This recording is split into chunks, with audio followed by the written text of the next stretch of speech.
பெரியவா புஸ்தகங்கள் பற்றி 6 புஸ்தகங்கள் அறிமுகப்படுத்தினேன். இது அடுத்த புஸ்தகம் கடைசி திருப்பாவை. இன்ஃபேக்ட் இதுவும் பெரியவா புஸ்தகம்தான்.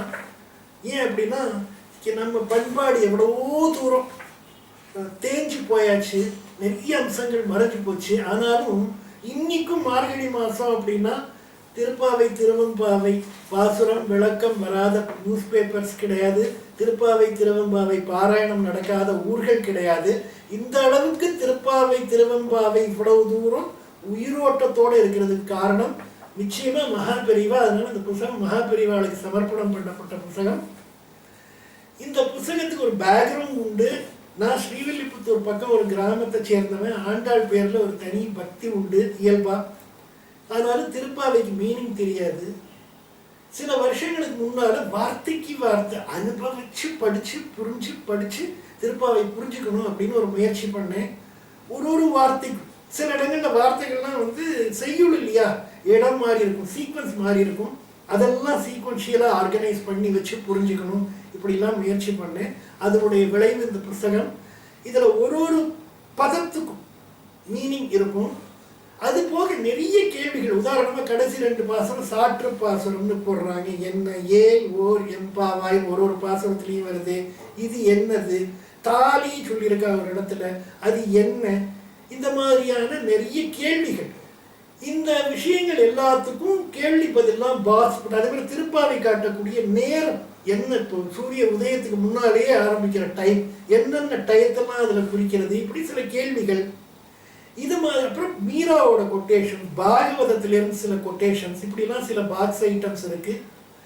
அது போக ஒரு பாசுரத்துக்கும் மொழி அழகு பிளஸ் ஆன்மீகம் அல்லது தத்துவம், இந்த மாதிரியான விஷயங்கள் ஒரு பாசுரத்திலையும் குறைஞ்சது ஒரு அம்சம் மொழியை பற்றினது.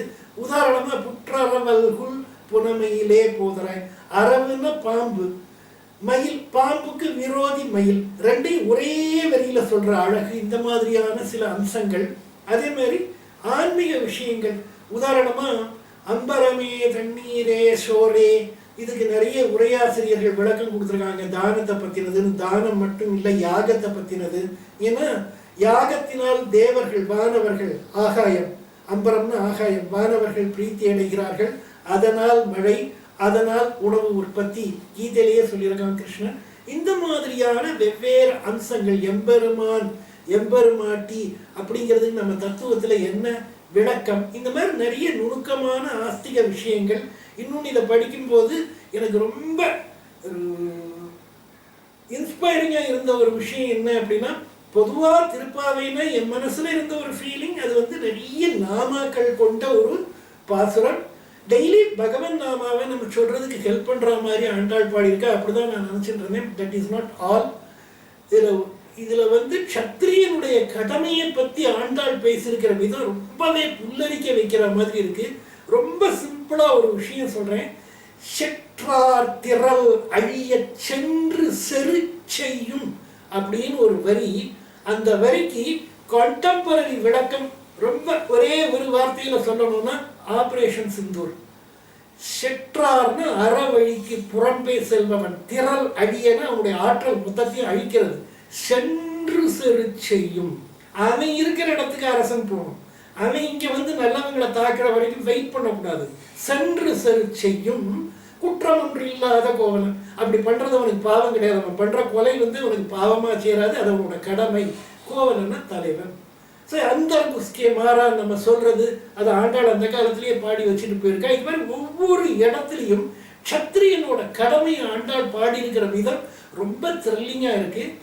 நிறைய இது மாதிரி வெவ்வேறு அம்சங்கள் அடங்கின ஒரு புத்தகம். இதுல சில இடங்கள்ல மீராவுடைய பஜன்ஸ்ல ஆண்டாளோட வரிகள் இருக்கிறது. இந்த மாதிரி சில அபூர்வமான தகவல்கள் இருக்கு. நிறைய போட்டோகிராஃப்ஸ் இருக்கு, ஆண்டாளோட உற்சவர் போட்டோகிராஃப்ஸ் நிறைய இருக்கு. இது பெரிய அறிஞர்களுக்கான புத்தகம் இல்லை. இப்ப என்ன மாதிரி, அதான் தமிழ் தெரியும் தெரியாது, தெரியும் எல்லா புழக்கம் தமிழ்ல தான் இருக்கு. ஆனாலும் தமிழ் ஒரு அளவுக்கு மேல தெரியாது. ஒரு பாசுரம் இலக்கியம் படிச்சு புரிஞ்சுக்கிற அளவுக்கு எனக்கு தமிழ் அறிவு கிடையாது. இந்த மாதிரி தமிழ் அறிவு ரொம்ப ஆழமா புரிஞ்சுக்க முடியாத அளவு இந்த மாதிரி என்ன மாதிரி சாமானியர்கள் திருப்பாவையை அனுபவிச்சு படிக்கிறதுக்காக ஹெல்ப் பண்ணக்கூடிய புஸ்தகம்.